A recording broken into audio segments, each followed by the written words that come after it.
Another exciting episode of This Is Our Life!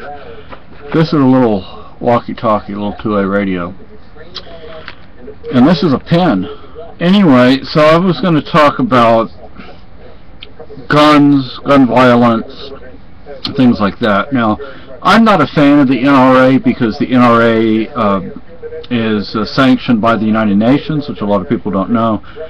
And the NRA is notorious for giving in to gun bans. But the media wants to focus on the NRA. You know, what I would suggest is you look into Gun Owners of America. They're a good organization, Gun Owners of America. Anyway. What is the National NGRA? What's that? National Gun Rights Association? National Gun Rights Association. My wife, if you didn't hear, National Gun Rights Association. Let us look at an issue when it comes to firearms. Children are brought up to like and respect and honor and admire the military and the police. Guns, come on people. I am more afraid of the police, not the cops in this town. They actually seem decent. But like if I go into Keene, I keep my eye out for the police. Now I see people who are walking around open carry. I'm sure because it's so common here, I'm sure there are times I don't even notice it. And here, to get a concealed carry license, all you have to do is go to the police and ask for one. I mean, that's basically it. Anyway, so now when we get a handgun, I am considering getting a concealed carry license for safety reasons. And don't get me wrong, I'm not condemning all the police or all military or anything like that. It's actually not a condemnation of anyone. But the police kill people left and right. They assault people left and right. Go to Cop Block and look at the videos. You can even find non-Cop Block videos. Free Antonio Bueller. Go to the Free Antonio Bueller. They have a Facebook page. There was an incident, I think, near Dallas recently, where a couple of women were pulled over for littering, and then they were sexually assaulted by a female police officer. And do you think anything's going to be done about that? When the police murder somebody, they don't get in trouble.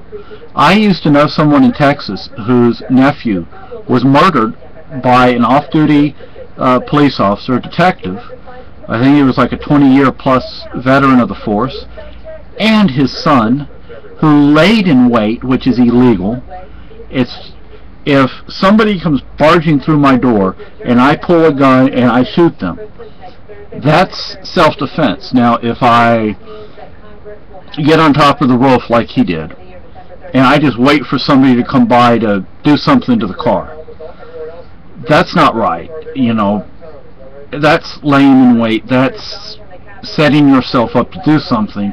Now, if you have a camera outside, you see the person's coming, you go outside, you confront them, that's okay. But this guy laid in wait with his son, shot those two kids in the back, and what happened? He got off scot-free. Now, I'm not saying those two kids, they were teenagers. I'm not saying they were good kids. But that's not the right way to handle it. We know how some teenagers are. Yeah. I was a teenager, weren't you? Were you a teenager? What did you do as a teenager? Thankfully, you know, I mean, we're ancient. When we were teenagers, to a large extent, people accepted the fact that teenagers do things. You know, I mean, jeez. When you were teenagers didn't go and shoot up a movie theater. Yeah. And yes, you know what would have happened in that movie theater if there would have been somebody armed? He wouldn't have shot as many people as he did. That school, think of a teacher that would have been armed. Do you think he would have gotten away with what he did? No. Common sense here. You ban guns. Let's see. Hitler banned guns. Well, actually, it happened in the... Hitler actually wasn't the one who banned them. It happened in the government before Hitler. But he kept the policies. Gun registrations, gun bans, they don't work. I mean, statistics show they don't work. And you're still more likely to get struck by lightning than to get shot up in a mass shooting. What about automobiles? More people are killed with automobiles every day than are killed with guns. 99.999% of gun owners don't kill people. And when they do, most of them kill in self-defense. Common sense here, people. I know it's very emotional, and no, you don't want to be the person who's the target. You don't want to be the victim.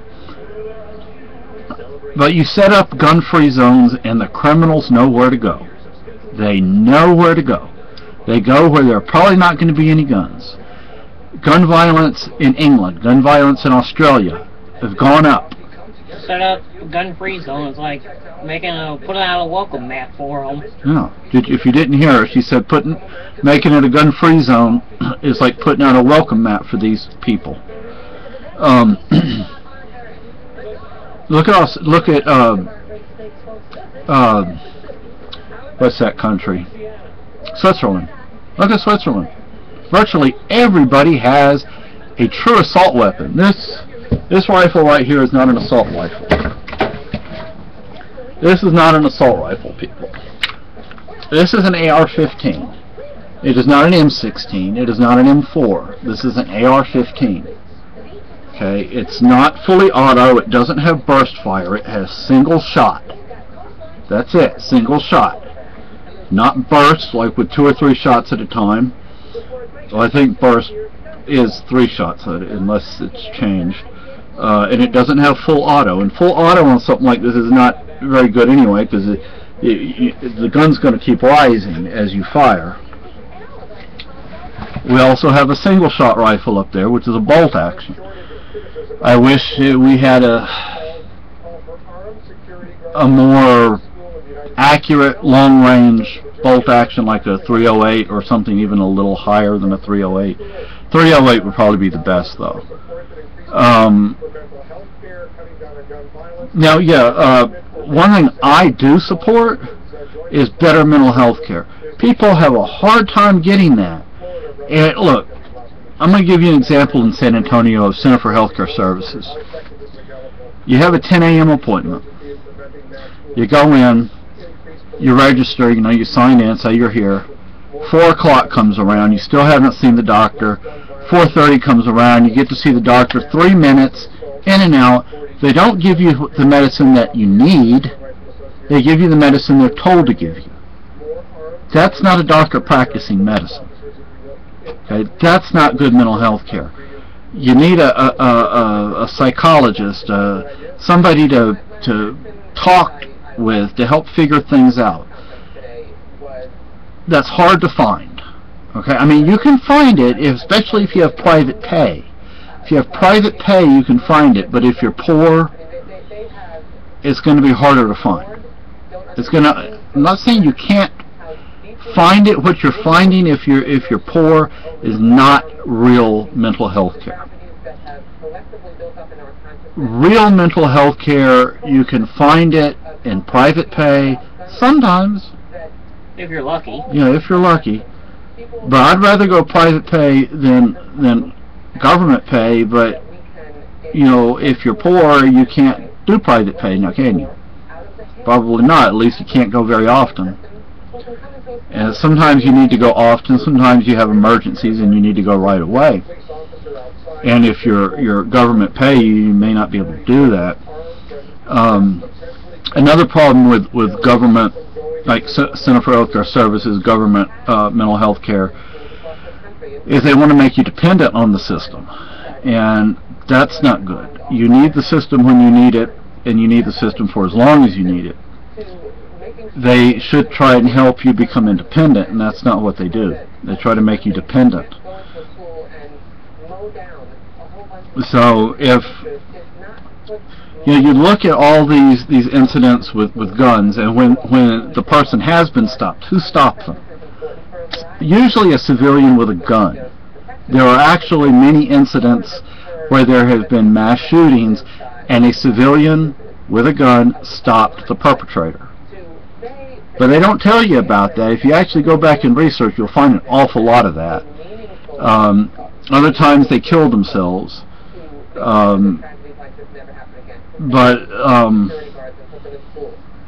They need to stop glorifying the police and the military. Those are guns, guns, guns. Killing, killing, killing. What is the job of the military? To kill the enemy. And the job of the police is not to kill people, but that's what they wind up doing. So,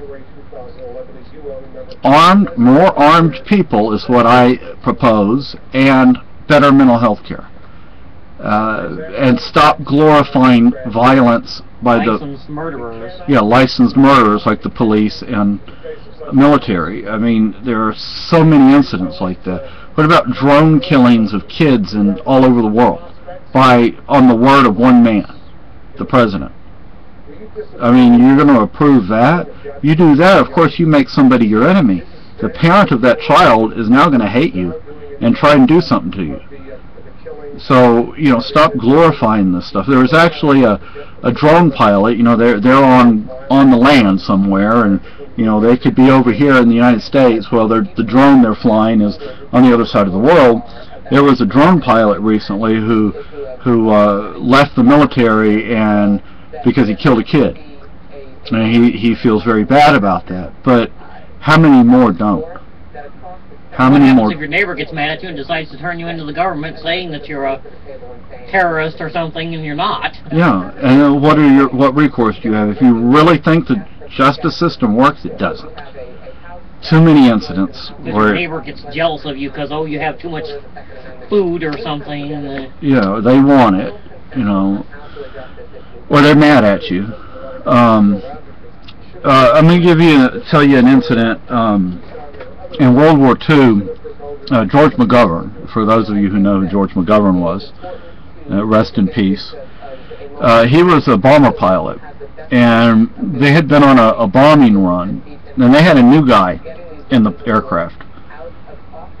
And that was the last time he was in the aircraft, too, because they were returning from their bombing run, and the guy said they needed to dump their load, and because they still had bombs left, and the guy said, "Okay, I found a place for us to dump the load. Turn around, circle back around." Well, that's what McGovern did. George McGovern. You look up George McGovern, you'll find. I actually voted for George McGovern in a primary election. I'm not old enough to have actually voted for him in the general election. So he turned the aircraft around. They circled back around. They're flying over. The guy dumps the rest of the bombs. George McGovern looks back to see where the bombs are dropping. It was a farmhouse. And the rest of the guys in the aircraft found out, and that new guy never ever flew on that plane again, ever. I mean, there are soldiers who will not put up with that kind of stuff. My father resigned his commission after Vietnam. He saw how the Vietnamese people were being treated like dirt, and he resigned his commission. Didn't leave the military, but he resigned his commission because he wasn't going to do that. He wasn't going to participate in that. But, when you have gun-free zones, you make it easy. It's a welcome mat for the bad guys.